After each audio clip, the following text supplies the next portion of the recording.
When you read the Bible, pay attention. Don't remember the stories. Learn the codes. It's a coded document. Focus. Find the codes. You know, I was leading prayers on Friday night and something hit my spirit. Jesus came and said, the flesh is weak.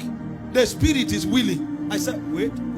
Lord, you too had a challenge of flesh. How come you were sinless? I thought only we had issues with flesh. What do you mean? The spirit is willing, the flesh. So nobody can give an excuse that flesh was what made me fall. And then he gave us a code. He said, pray that you fall not into temptation. I say, hold it. Are you trying to say every temptation I fell into because I chose to? So prayer is not just to talk to God. Prayer is to put flesh in check. Prayer is to make you rise above temptation. So the Christian walk is possible to be perfect. Anybody and everybody can live above temptation.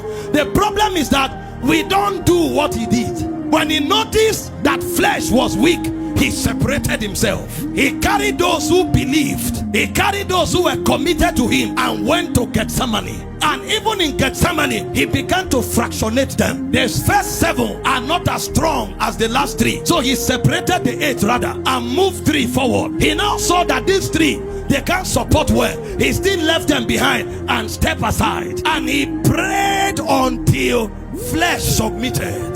When he stood up, he walked up to those who came to arrest him. There was no fear. There was no contemplation. He spoke with audacity. Whom seek ye? They said, Jesus of Nazareth. He walked to them and said, I am he. They went back and fell.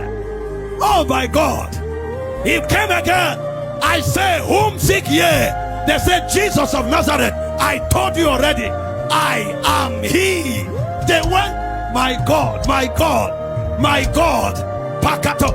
You know what that means? Every temptation you overcome, new levels are added. Greater measures are released. Greater dimensions are released. The book is coded. The book. I speak over someone. Every word you came here with, you are leaving them behind.